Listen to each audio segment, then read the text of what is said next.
Hey, friends, welcome to episode 277 of Better Than Before Breast Cancer with the Breast Cancer Recovery Coach. That's me, Laura Lummer, your host. And thank you so much for joining me here on today's Tuesday Terrain Talk. So, something I love about doing these new episodes, these Tuesday Terrain Talks, is that I get to help you focus on some of the simplest, most doable things you can do to support your optimal metabolic health. We live in this world of brilliant marketers, and especially when we're, scrolling through social media and seeing ads that have promises of thicker, beautiful hair and gorgeous skin and reversing age by decades and supplements that you can't live without and biohacking and all of this stuff. It's so easy to get caught up in what else do I need? What else do I have to buy? What other supplement is going to help me? What other magical remedy is there going to be that's going to resolve my aches and pains and all of the things? And there's nothing, right? There's no one thing that's going to fix all things.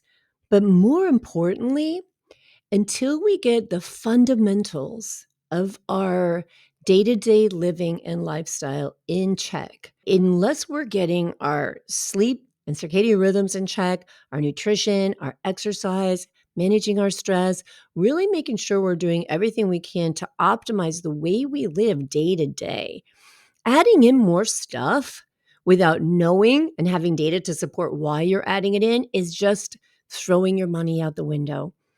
In my opinion, this is my opinion. This is not medical advice. But when we can really stop and look at the long conditioned habits that we have that we may not even be aware are impacting and affecting us, that when we can really be honest with ourselves and take a look at that, we can make some really big changes in our lives without having to hire people and buy more supplements and get special nutrition programs. Now, if you have a reason for that, that's a whole different story. But this is just day to day that we sometimes tend to overlook these simple things we can do because they're habits, because it requires a lot of thought work to move past them and change our lifestyle. And today I want to talk about one of those lifestyle habits that I think almost all of us fall prey to, and that is snacking and hunger, right? So these go together. We're going to talk today about why we snack and how you know you're hungry. And how hungry do you have to be before you eat? And what's happening if you're eating and you're not hungry? And how does that affect your overall health? So let me share a couple of personal stories with you that brought this topic to mind. I can distinctly remember last year I was on a road trip with two of my sisters and my brother-in-law, and we were going from my sister's house, my nephew's home, from one side of Colorado over to the other side of Colorado to visit my sons. And as we're packing up our stuff, we'd stayed with my nephew for a couple of days, and we're packing up our stuff to head across the state. And my sister is all about the snacks, right? And she's packing snacks. And our plan is it's about a 4-hour drive. So our plan is we're going to take off. It's late in the morning and we're going to stop somewhere for lunch, maybe halfway, and then head over. So basically, we're going to be going for maybe 2 hours, 2.5 tops without food. Pretty doable, right? But we're really focused on snacks. And I say to my sister, listen, nobody in this car is going to starve to death in 2.5 hours. Nobody in this car needs to be eating food between the time we leave this house and the time we stop for lunch. We're going to be fine. We're going to be sitting on our butts, driving in a car, not burning any calories except what it takes for us to stay awake and to sit and to breathe, right? We're not moving our bodies. We're completely sedentary. We don't need to be eating in the car while we're talking, while we're driving, on the way to get food. So let's think about what we're doing here. And I think this is important because I definitely used to be the snack queen. I mean, if we're going to be taking a road trip, we're getting in a car, there's going to be nuts and there's going to be snacks and maybe granola, whatever. But to make sure, like, okay, we got the snacks, we got the drinks, let's get in the car. As if we're going to the drive-in movies. Every time you get in the car, it's not a drive-in movie. So then just the other day, I was with my family again, and we were going to lunch. And one of my sisters says she's getting pretty hungry. And she's like, let's go now before I get hangry. And my other sister says, well, there's this place on the way. Let's stop there and get you a snack if you want. And I said, okay, come on, you guys. We're not going to stop. We've got a 30-minute drive to the restaurant. We're not going to stop to get a snack, to get food on the way to get food. Let's stop here and think for a sec. We're all going to survive a 30-minute car drive. So we're not going to stop for snacks, okay? Now, I can talk to my sisters like that, right? Because, they're my sisters. But it's just like, let's think about how many times we do this, how we turn to snacking just because, most of the time out of boredom. I can recall when I worked in a corporate environment, there's rarely a desk you could walk by that didn't have a snack bowl. And then the departments are broken into different parts of the building. So outside of the entrance to a hallway for accounting or to the C suites or to the membership suites, there would be a stand with a bowl with candy. Everywhere you go, candy. And in fact, and I'm totally guilty of this, when I used to have a big event at my house, if there were leftover desserts or people brought desserts or there was leftover food, I would pack it all up and take it to work and set it out in the snack room, in the break room, put it out on the table, and it would be gone in a heartbeat. And that's what everybody did, right? We come back from the holidays and everybody brings their cakes, their cookies, all the stuff that you don't want in your house because you're thinking, I don't want to eat this stuff. So they would take it to work where everybody would eat it.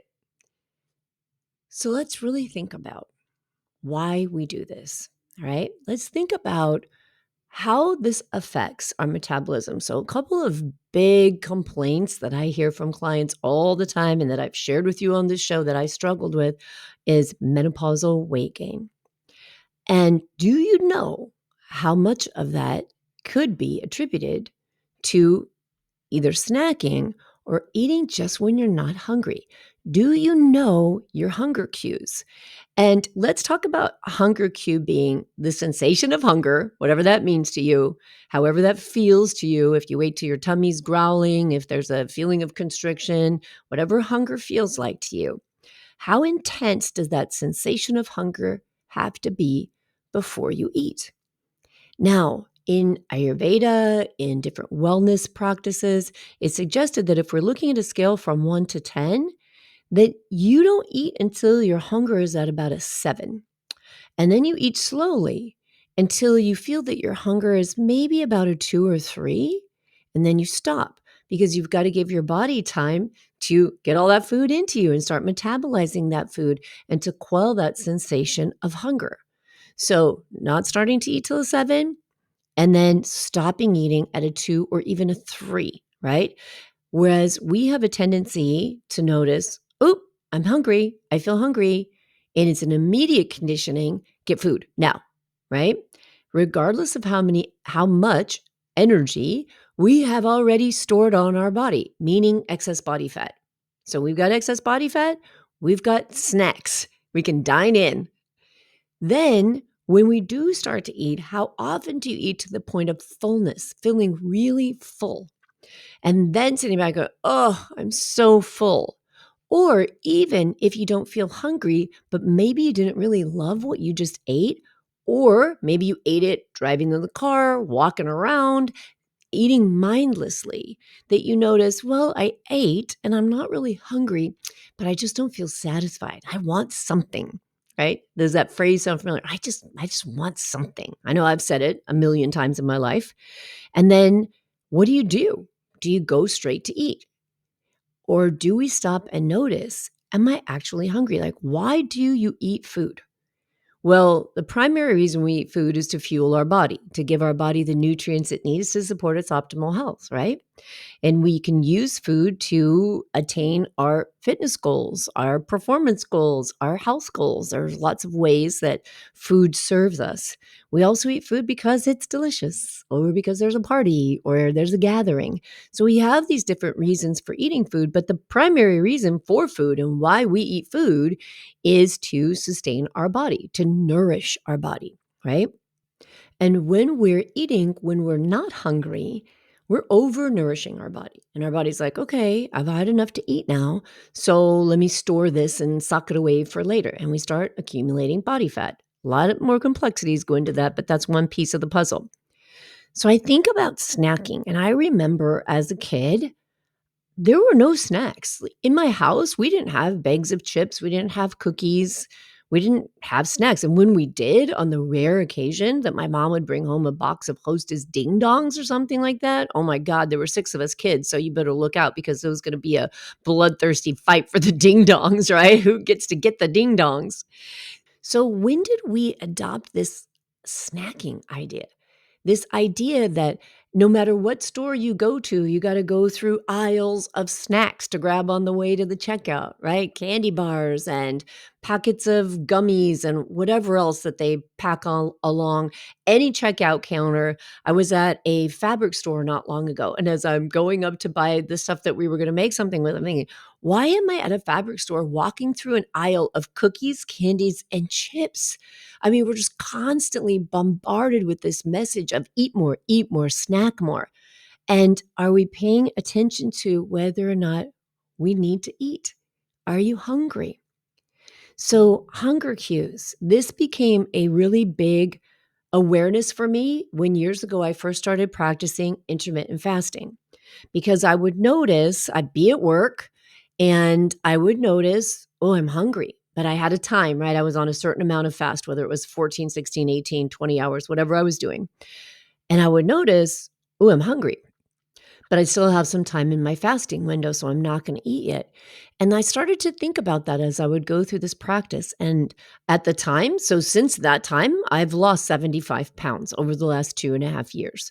So at this time, when I was first practicing intermittent fasting, I had extra body fat to lose. So I had extra energy stored on my body. I was not in danger of starving to death at any point during a fasting period for intermittent fasting. But I would notice my brain realizing I just got a hunger sensation, a growl, or the tightness in my stomach, or just the feeling, the sensation of being hungry. And my brain would be like, you got to drop everything now and go eat. And I'd start to become really aware of that and think, wow, look at how much of my life I have spent with this idea that as soon as I feel hungry, I have to eat. I've got extra energy stored on my body. I'm in no danger of starving. I have whatever it might have been dinner coming up. And in my office where I worked, I had a cabinet because I would make my lunch and either pack my lunch and take it to work or just make a fresh lunch there. So I had a refrigerator and I had a cabinet that had, cans of tuna or whatever was in it. And so I had easy access to prepare something for myself if I was hungry.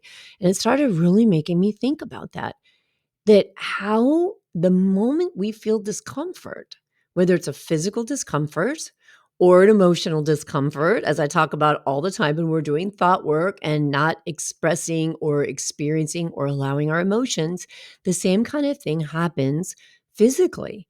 And this is why we have such a resistance to feeling the sensation of hunger, resistance to exercise, because let's face it, when we're exercising, it's not comfortable while you're in it, while you're doing it, right? You're stressing your body, you're pushing your body, and we just want to avoid discomfort at any cost. So we get a hunger cue and we notice, oh, I just got a hunger cue. I need to eat. I need to stop it because it's a little bit uncomfortable and I don't do uncomfortable. So let's fix this and make me feel comfortable.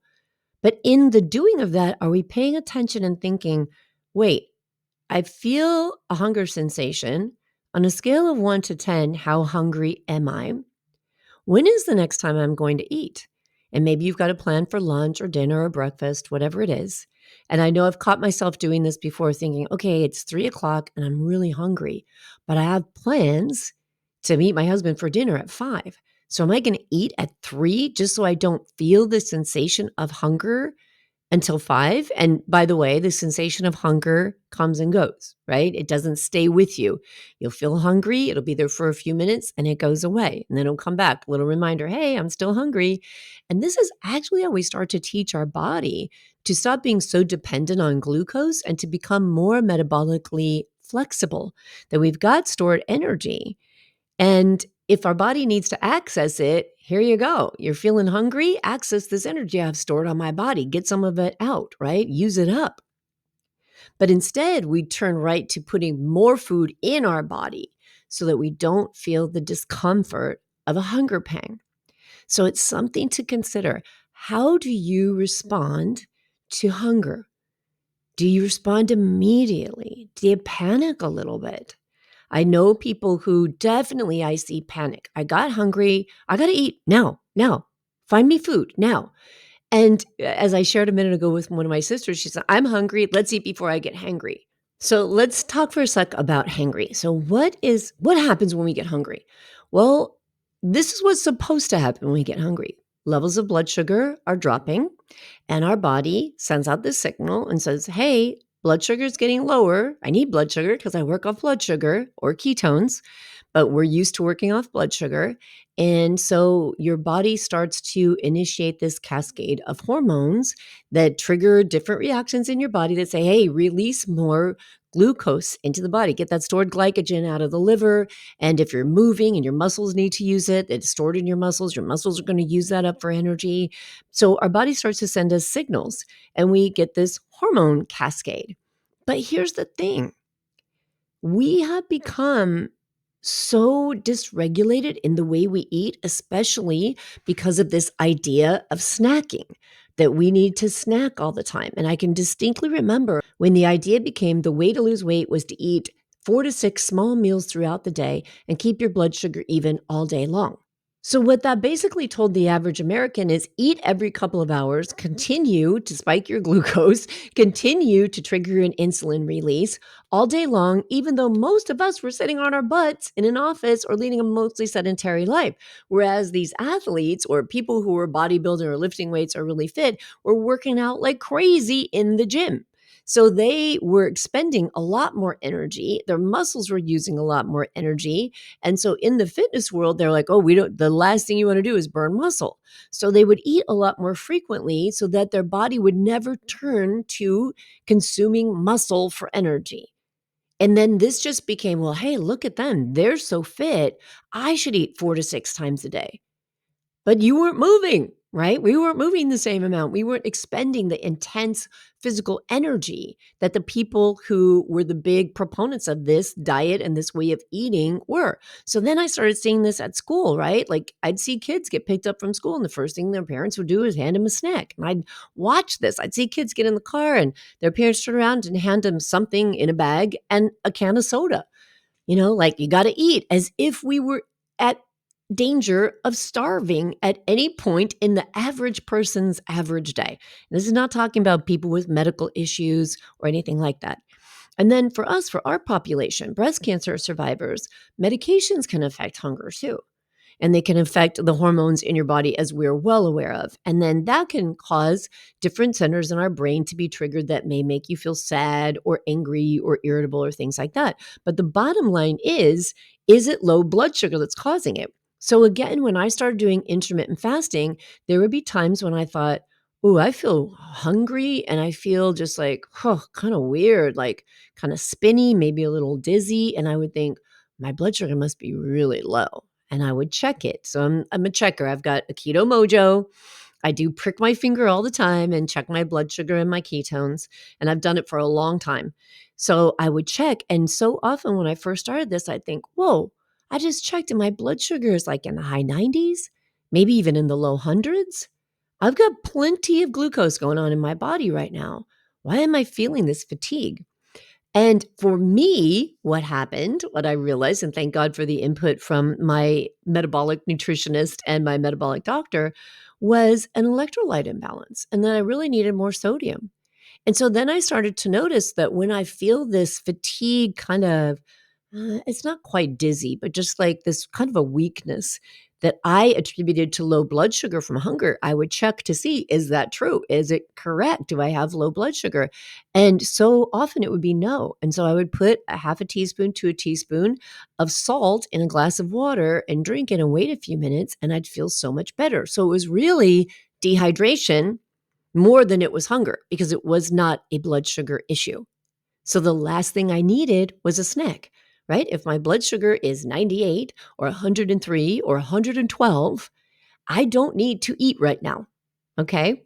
And again, average person, I'm not talking about people who are managing things like diabetes or any other condition or anything that's driven by some kind of medication, just an overall average This is how we eat, and this is the process.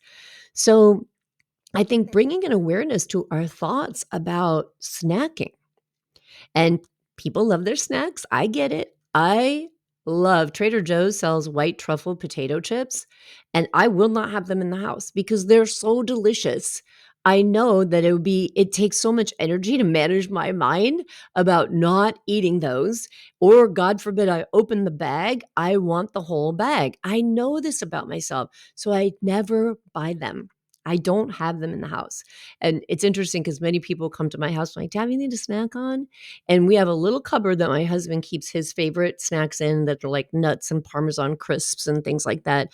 And he and I don't necessarily like the same kind of snack foods, which works well for me. So, what I discovered for myself over the course of time and investigating and eating mindfully and deciding how I want to support my metabolism was no snacks in the house because it's not necessary.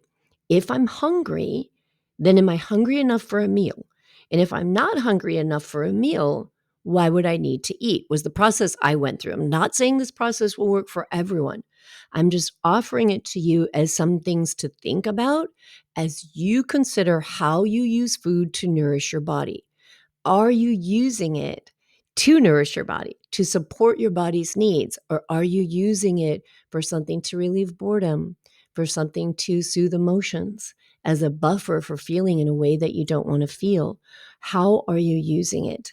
Do you need it when you're putting it in your body? Do you notice whether or not your body is giving you a hunger cue, and how intense of a hunger cue is that? And then when you have that hunger cue, how much do you eat so that you're satisfied but not stuffed, so that we learn how to really feed our body in a really healthy, appropriate way? And a big part of that is considering, do I snack? Do I eat mindlessly? Like if you're at a job like I described, the building that I worked in, where you can pass by any bowl and pick up an M&M or a what are those little delicious, they're wrapped in gold, I think they're like Rolos, little caramels, right? Any individual little peanut butter cup, and you just walk by it and without even thinking, just kind of pick one up because it's there and you just pop it in your mouth. So thinking about snacking and how often and how mindfully you put food in you is a big deal. Thinking about the level of discomfort, thinking about how you respond to hunger and why you eat when you eat. Because here's the thing, we've got a bunch of hormones controlling everything about our metabolism, but we know that we've got these hunger hormones that we call ghrelin and leptin, right? And so when we are eating all the time, we really dysregulate the flow of the hormones in our body. So sometimes when we're looking at the best way to get your metabolism back into shape and to support your optimal metabolic health, there may be periods of discomfort you have to go through to regulate the way your hormones work again. If your eating patterns have been very dysregulated, those can also be thrown off by poor sleep. A night of poor sleep can just wreak havoc on your blood sugar and on your hunger cues and responses. So let's go back and summarize. What's going on with the snacking? And are you eating mindfully or mindlessly? No judgment here. This podcast is not about judgment. It's about noticing and awareness. And I'm not even saying change anything. I'm just saying start today to notice and be interested and say to yourself, well, that is interesting. You know what? I didn't realize. I grab that Reese's peanut butter cup every time I walk past that person's desk, right? Or some homes I've been to, people have bowls of candy out for their guests because they want to make a loving gesture. You come here, I want you to have chocolate. So do you do things like that? Pick things up without really thinking about it in between meals?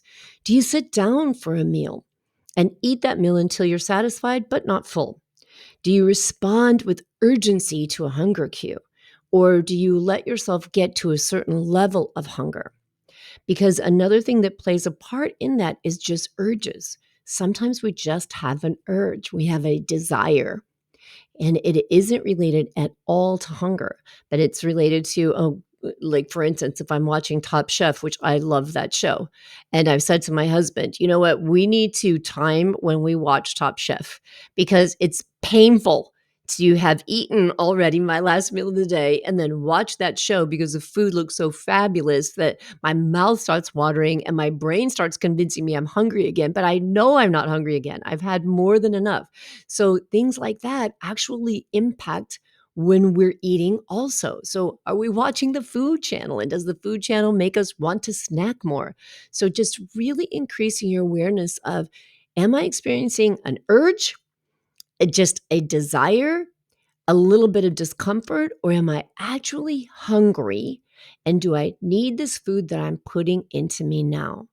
So I just want to offer those thoughts out to you because when you start to focus on them, it can really be an amazing journey. Things won't change overnight. I wouldn't even expect that. But as you begin to be more aware of these practices and this kind of a scale of hunger, and when you have hunger cues and how your body feels in response to hunger, it can really start to change your relationship with food.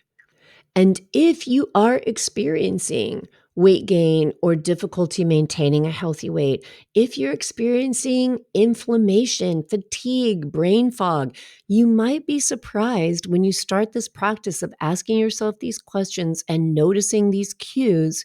You might be surprised to see that if you begin to change those eating habits, those symptoms might also reduce. I definitely found that. And I often look back now and I think about how long I had brain fog that I attributed to chemo brain. And that once I started intermittent fasting, it was one of the first things that I noticed was how much clearer my brain felt, how much less brain fog that I had. And then over the course of years of doing this practice, just something that I've realized is that when I eat more than what is my regular habit of eating, I feel that fatigue and that brain fog come back. So it's interesting how your body responds to food, and some things that we may think are not even related to food, but related to something else, may be made to feel better or that symptom reduced somewhat if we adjust our eating patterns by really listening to the cues that our body is sending. All right, friends. I hope that helps, gives you some nuggets to think about, some things to practice awareness of that don't cost a single penny and can have such a huge benefit on your metabolism. Because let's face it, most of the time, the things that we snack on have sugar, preservatives, food colorings, additives, or even inflammatory fats in them. So, if we can start being more mindful about snacking and paying attention to hunger cues and hunger patterns, we may see a big change in the way your body feels. Yeah, I would love to hear your thoughts on that. You can find me on Facebook and Instagram as a breast cancer recovery coach. You can also come and join my life coaching membership. And in that membership, you'll have access to my course, The 90 Days of Wellness. You'll also have access to the 4 pillars of breast cancer recovery, which in the Renew module for recovery, we dig deep into nutrition and and mindful eating. And of course, in the membership, I'm there on a weekly basis, coaching, supporting, and helping you through the work that we do to create the life and the body and the health that you want to have. You can find all the details of that on my website, thebreastcancerrecoverycoach.com/life coaching. All right, friends, I will talk to you again soon. Until then, be good to yourself. Take care.